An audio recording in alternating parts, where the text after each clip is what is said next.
तो सज्जनों, ऐसे पुण्य धामों पे बैठने का मौका और इस प्रकार का सत्संग जो है कब प्राप्त होता है, तो इस विषय में वेद व्यास जी ने भागवत में लिखा कि भाग्योदयन बहुजन्म समर्चितेन सत्संगमं च लभते पुरुषो यदा वे अज्ञान हेतु कृत मोह मदांधकारम न संविदाहि तदोदयते विवेक।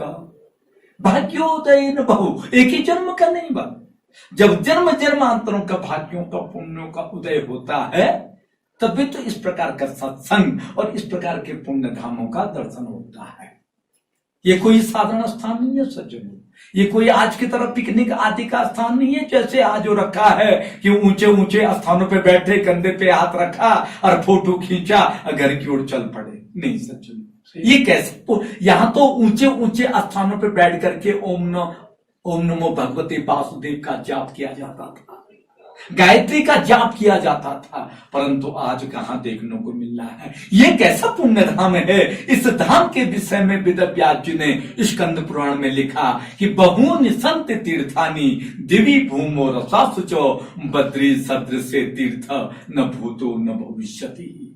इस सरसमय भू क्षेत्र पे अनेक प्रकार के पुण्य धाम, परंतु जैसा पुण्य धाम ये बद्रिकाश्रम है ना, इस प्रकार का पुण्य धाम न हुआ न होगा। जगन्नाथ रामेश्वर द्वारिका ये धाम नहीं है क्या? वेद व्यास जी ने ऐसा शब्द क्यों लिखा कि बद्री सदृश तीर्थ न भूतो न भविष्यति, कि जैसा पुण्य धाम ये बद्रिकाश्रम है इस प्रकार का पुण्य धाम न हुआ न होगा। क्योंकि सज्जनों, भगवान वेद मंत्रों के अधीन है, उन वेद मंत्रों का उत्पत्ति और इस प्रकार के अष्टादश पुराणों का लेखन श्री वेद व्यास जी ने इसी बद्रिकाश्रम की और इसी पुण्य धाम की उनकी रचना की, जिस पुण्य धाम पे आप लोग बैठे हुए हैं। वेद व्यास जी ने तो सबसे पहले वेदा त्रिविधा, वेद एक ही था, आपने उसके और 3 भाग किए, तो वेद को कुल 4 भागों में बांटने के कारण आपका नाम पड़ा वेद। और आप जन्म होते ही विशाल हो गए थे, बड़े हो गए थे, इसलिए आपका नाम पड़ा व्यास। काला स्वरूप होने के कारण आपका नाम पड़ा कृष्ण। और बेतवा और जमुना के द्वीप में कालपी पड़ती है कानपुर और झांसी के बीच, तो द्वीप में जन्म होने के कारण आपका नाम पड़ा द्वैपायन। तो आपका पूरा नाम श्री कृष्ण द्वैपायन वेद व्यास।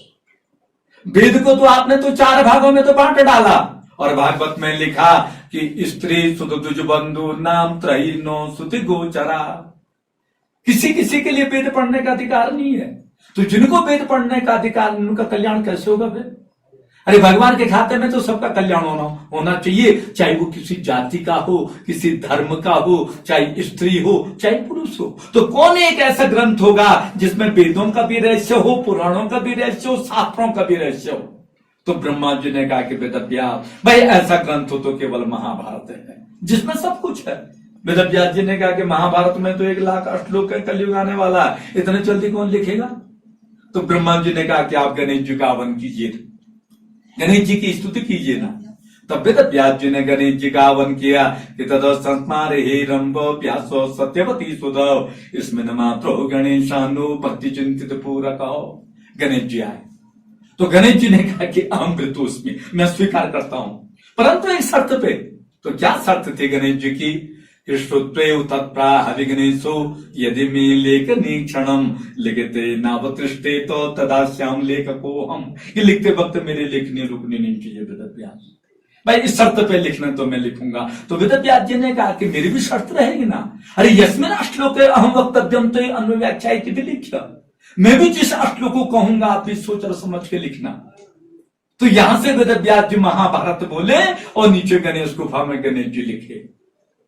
इनके लिए दूर नहीं होता सज्जनों, ये विष्णु के अवतारी है। व्यासाय विष्णु रूपाय व्यास रूपाय विष्णवे नमो वे ब्रह्मनिधये वासिष्ठाय नमो नमः। विष्णु के लिए कहां दूर होता है?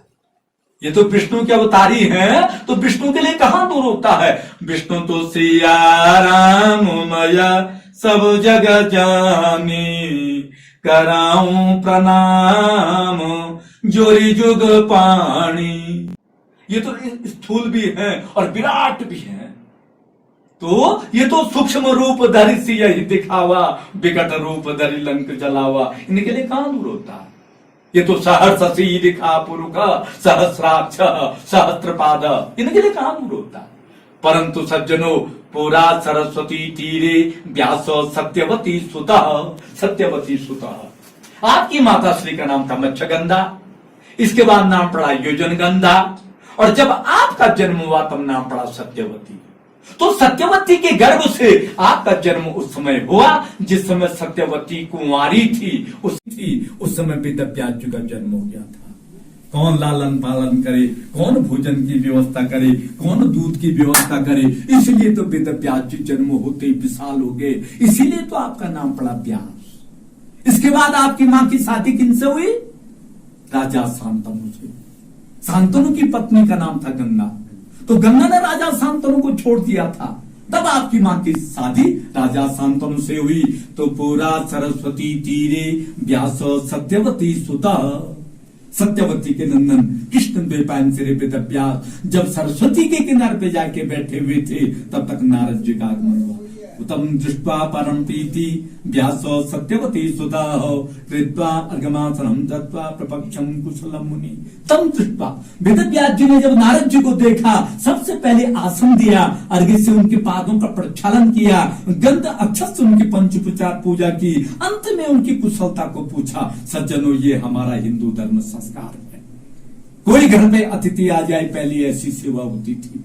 वेदव्यास जी ने कहा कि नारद, मैंने तो सारे ग्रंथों का लेखन किया, तब भी चित्त जो शांति नहीं हो रहा है। सोच लीजिए, विचार कीजिए थोड़ा सा।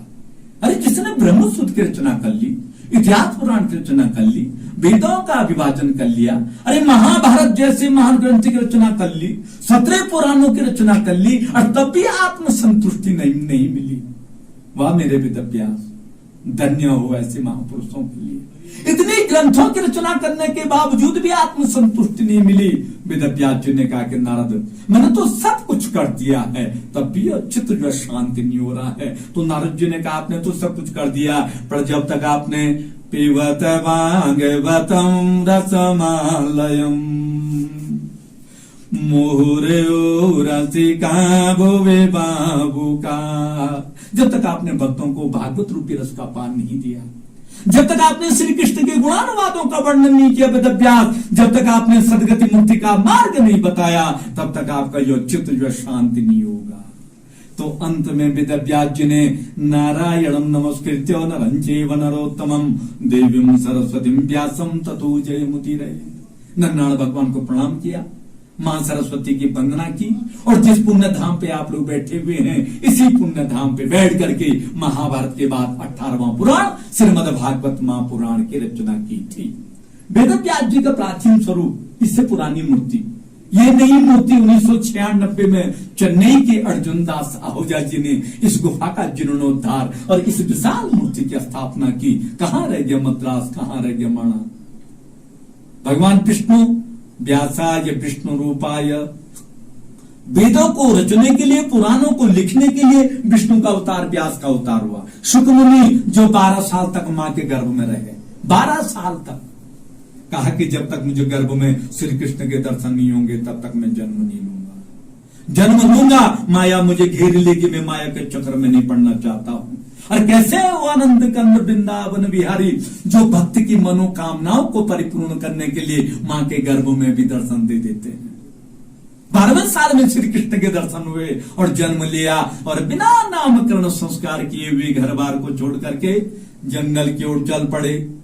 पुत्रेति तन्मयतया तरभो विनेदु तम सर्वभूतिर्जयम मुनिमानतोस्मि। ऐसे व्यक्ति महापुरुष सुखदेव जी और ये वल्लभाचार्य जी, ये 1545 में यहाँ पे आए थे, 500 वर्ष पहले। गौर से विचार कीजिए सज्जनों, अरे 500 वर्ष पहले कोई एम्बेसडर नहीं थी, कोई सोमो टाटा नहीं थी, कोई एरो का चिन्ह नहीं था, कोई पुल नहीं थे, कैसे आए होंगे? और वो भी छत्तीसगढ़ चंपारण्य से, और 11 वर्ष की अवस्था पे एक ही सूत्र को लेके आए कि वेदव्यास जी का पुण्य धाम कहां पे होगा कि ब्रह्म नद्यां सरस्वत्यां आश्रमं पश्चिमी तटे सम्या प्रासुति प्रोक्त ऋषीणां सत्रवर्धन तस्मिन् स्वाश्रमे व्यासो बदरी सन्नमंडिते आसेनो उपविश्य प्रणिदद्यो मनः स्वयं। अरे जहां पे ज्ञान को देने वाली मां सरस्वती हो, सम्यक् तीर्थ हो। सम्यक् तीर्थ कहते भागवत में अलकनंदा सरस्वती के संगम को। और बद्री संड मंडित, बद्री कहते हैं बेर के लिए, संड कहते हैं झाड़ी के लिए। जहां पे बेर की झाड़ियां हो, सोच लीजिए वहां पे वेद व्यास जी का पुण्य धाम होगा। छत्तीसगढ़ चंपारण्य से 11 वर्ष के बालक इस सूत्र को ढूंढते ढूंढते यहां तक आए।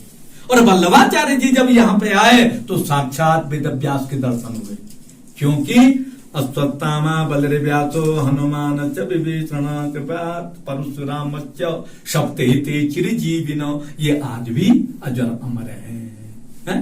तो हिंदू धर्म के जितने भी ग्रंथ वेद पुराण हैं, सबकी रचना वेद व्यास जी ने इसी पुण्य धाम पे की। इसीलिए तो वेद व्यास जी ने कहा कि बद्री सदृश तीर्थ न भूतो न भविष्यति, कि जैसा पुण्य धाम ये बद्री का आश्रम है, इस प्रकार का पुण्य धाम न हुआ न होगा। बोल श्री वेद व्यास भगवान की जय। हरिओम। जा रहे थे तो सरस्वती को पार करने के लिए रास्ता नहीं मिला। उस नदी को पार करने के लिए भीम जी ने एक शिला रखी, जिसको भीम पुल के नाम से पुकारते हैं। परंतु प्रश्न उठता है, अरे भीम जी पे तो 60,000 हाथियों का बल था, तो क्या वो पंच पांडवों को एक एक उठा करके पार नहीं कर सकते थे क्या? इतने बड़े पत्थर रखने की क्या आवश्यकता थी उनको? इसमें हमारे शास्त्र ने क्या उत्तर दिया? अरे सरस्वती स्त्री का स्वरूप है। यत्र नाजस्त पूज्यन्ते रमन्ते तत्र देवता। हमारे हिंदू धर्म में स्त्रियों को लांघना पाप मानते हैं, इसलिए उस सरस्वती रूपी नारी को लांघा नहीं, साक्षी पहले एक शिला रखी, उसी शिला से होके गए, जिसको भीमपुर के नाम से पुकारते हैं। फिर प्रश्न उठा, अरे हस्तिनापुर कुरुक्षेत्र से पंच पांडव लोग वहां से यहां तक आए, तो और भी तो नदियां पड़ी होंगी रास्ते में, तो उनके ऊपर जाके शिला क्यों नहीं रखी? यहीं पे आके शिला क्यों रखी? फिर शास्त्र ने उत्तर दिया, अरे यहां से नीचे का किया हुआ पाप उसका प्रायश्चित धर्म क्षेत्र पे हो जाता है, परंतु धर्म क्षेत्र पे किया हुआ पाप उसका प्रायश्चित कहीं नहीं होता है। इसलिए उस सरस्वती रूपी नारी को लांघा नहीं। वहां से आगे बात सुधारा, वहां पे धर्म जी ने जाके तपस्या की। धर्म से दक्ष द्वितर यजनिष्ठ मूर्त्या नारायणो नरसी प्रवर प्रशांतो निष्कर्म लक्षण मुवाच चचार कर्म योद्धा पिता श्री सेवितांग्री, कि वहां पे नरनार के पिता मूर्ति के पतिदेव धर्म जी ने जाके तपस्या की हैं। परंतु सज्जनों, आज भी शास्त्र के अनुसार वासुधारा का अमूल्य पानी सबके ऊपर नहीं पड़ती है। आज भी वहां पे जाके धर्म और अधर्म की पहचान होती सज्जनों, क्योंकि ये बद्री का आश्रम है, ये तपस्या का स्थान है, ये सदगति मुक्ति का स्थान है। सज्जनों, ये कैसा पुण्य धाम है, इस धाम पे आने से शबायाभ्यंतर शुचि, दोनों ओर की शुद्धियों का ज्ञात हो जाता है। बाहर की शुद्धि के लिए भगवान ने गर्म पानी की व्यवस्था की, तप्त कुंड की व्यवस्था की। इतना गर्म पानी अगर हीटर पे होता ना गर्म, तो कितना बिजली का बिल पड़ता है? और अंदर की शुद्धि के लिए भगवान बद्री विशाल साक्षात विराजमान है। मंदिर के अंदर जाके काम क्रोध मद माने न मोहा, लोभ न क्षोभ न राग न द्रोहा, अर्जुन के कपट दंभ नहीं माया, तिनके हृदय बसहु रघुराया। तो अंदर की शुद्धि मंदिर पे, बाहर की शुद्धि कुंड पे, ऐसा दूसरा धाम कहां मिलेगा? परंतु सज्जनों, इन धामों का दर्शन कब होता है? मैंने आपसे अभी क्या कहा कि भाग्योदयन बहुजन्म समर्जितेनो सत्संगमं च लभते पुरुषो यदा वे अज्ञान हेतु कृत मोहमदान्धकारम न संविदाहित तदोदयते विवेक। जब मानव के जन्म जन्मांतर के भाग्यों का पुण्यों का उदय होता है, तभी तो इस प्रकार का सत्संग और इस प्रकार के पुण्य धामों का दर्शन होता, वरना नहीं। बोलो श्री वेद व्यास भगवान की जय। जा रहे थे तो मां सरस्वती कोलाहल कर रही थी। क्यों क्यों? अरे पहले तो वेद व्यास जी ने सरस्वती के किनारे पे जाके ही ज्ञानोपार्जन किया, और ज्ञान को देने वाली तो मां सरस्वती है ना, तो वहीं पे जाके ज्ञानोपार्जन किया और यहां पे आके अष्टादश पुराणों का लेखन किया। तो आज सारे मनुष्यों के मुखारबिंद से व्यासाय विष्णु रूपाय, यो सारा संसार जो है विष्णुमय है। अब मां सरस्वती को मन में विचार हुआ, अरे जिसको मैंने ज्ञान दिया और आज सारी दुनिया उन्हीं की उपासना कर रही है, तो मैं शब्द कर देता हूं, तू कैसा लिखता गणेश। अब वेद व्यास जी समस्या में पड़ गए। गणेश जी से वार्तालाप करूं तो सरस्वती कोलाहल कर रही है, और सरस्वती से वार्तालाप करूं तो गणेश जी ने पहले शर्त रखी हुई है कि श्रुत्वे तत्प्राह विघ्नेशो यदि में लेखनी क्षणम लिखते नावतृष्टे तो तदा श्याम लेखको हम, कि लिखते वक्त मेरी लेखनी रुकनी नहीं चाहिए। अब वेद व्यास जी समस्या में पड़ गए। परंतु सज्जनों, वो तो विष्णु के अवतारी तो थे ही, उन्होंने बीच में गूढ़ श्लोक डाल लिए, कठिन श्लोक डाल लिए, एक ही श्लोक के कई अर्थ निकलते हो, इस प्रकार से गूढ़ श्लोक डाल लिया तो गणेश जी को सोचने में काफी समय व्यतीत हो जाता है। तब तक श्री वेद व्यास जी मैया सरस्वती से वार्तालाप परिपूर्ण कर लेते हैं। इसके बावजूद भी महान सरस्वती नहीं मानी, तो अब वेद व्यास जी ने कहा कि शास्त्र का नियम लागू किया जाए, सटे सात्यम समाचार।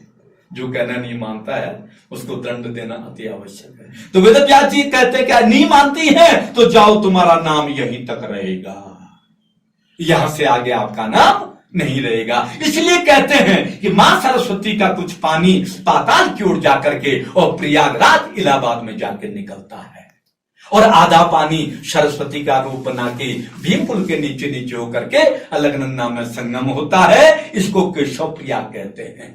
तमो वाचा ऋषि केशव प्रयाग क्यों कहा? क्योंकि इस गांव का नाम है माना। इक्ष्वाक वंश के राजा, भोजवंशीय राजा मानधाता के नाम के कोई राजा थे। राम के वंशज इक्ष्वाक वंश के राजा मानधाता नाम के कोई राजा थे, तो उन्होंने इस गांव में आके तपस्या की, इसलिए इस गांव का नाम क्या पड़ा? मणभद्रपुरी, जिसको आज शॉर्टकट में माना कह देते हैं। अब तो सारा काम शॉर्टकट, केवल जयमाला 3 घंटे की और बाकी शादी शॉर्टकट। तो जिसको आज शॉर्टकट में माना बोलते हैं, तो जो माना गांव का इष्ट घंटाकरण, बद्री विशाल का क्षेत्रपाल घंटाकरण, तो कृष्ण भगवान जी ने इस प्रयाग में से बैठ करके घंटाकरण को अच्छे उपदेश दिए थे। क्षेत्रपाल घंटाकरण, तुम देवभूमि विष्णु अवतारी भूमि में हो, इसलिए कुछ कुछ चीजें आप छोड़ दीजिए। तो घंटाकरण नहीं माना, तो घंटाकरण नहीं माना, तो जो नन्नाड़ की मां मूर्ति है उसने कहा कि घंटाकरण, अगर तुम कृष्ण की बातों को नहीं मानते हैं तो मैं तुम्हारा मुंह कभी न देखूं। तो माता मूर्ति का मुंह उधर और घंटाकरण का मुंह इधर। जी हाँ, बोलो श्री क्षेत्रपाल घंटाकर्ण महावीर की जय। आगे अलकापुरी, जहां का वर्णन कालिदास ने मेघदूत में किया।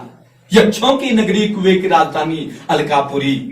वहां से आगे लक्ष्मीवन, जहां पे द्रौपदी का बर्फ में जाके गलना हुआ। वहां से आगे सौधारा, जहां पे नकुल सहदेव का बर्फ में जाके गलना हुआ। वहां से आगे चक्रतीर्थ, जहां पे अर्जुन का बर्फ में जाके गलना हुआ। वहां से आगे सतोपंथ, जहां भीम जी का बर्फ में जाके गलना हुआ। वहां से आगे स्वर्गारोहण। कहते हैं कि जब धर्मराज युधिष्ठिर स्वर्ग की अंतिम सीढ़ी पे पहुंचने वाले थे, भगवान ने कहा इनकी परीक्षा ली जाए, ये स्वर्ग में पहुंचने वाले हैं। उनके साथ तो धर्म रूपी कुत्ता तो था ही। अंत पे कुत्ते पे कीड़े पड़े में कुत्ता जमीन पे लेटा हुआ। धर्मराज युधिष्ठिर जी ने कहा कुत्ते के कीड़ों को निकाल दो, कुत्ता तो बच जाएगा, परंतु बिना खा के कीड़े मर जाएंगे। मेरा सत्य और धर्म क्या रहा? धर्मराष्ट्र जो है उस कुत्ते की कीड़ों की जान को बचाने के लिए मांस, अपने मांस वाले स्थान को फाड़ करके, साफ लिखा हुआ है महाभारत में कि द्वाभ्याम अष्टाभ्याम कीटिका मुत्थायो स्वजं दद्या। उस कुत्ते के कीड़ों को बटोर, दोनों हाथों से बटोर करके और मांस वाले स्थान पे डाल देते हैं। यहीं से भगवान का पुष्पमान आकर के धर्मराज को पुष्पमान में बैठा करके और बैकुंठ की ओर ले चलते हैं। बोलो भगवान बद्री विशाल की जय, आज के आनंद की जय।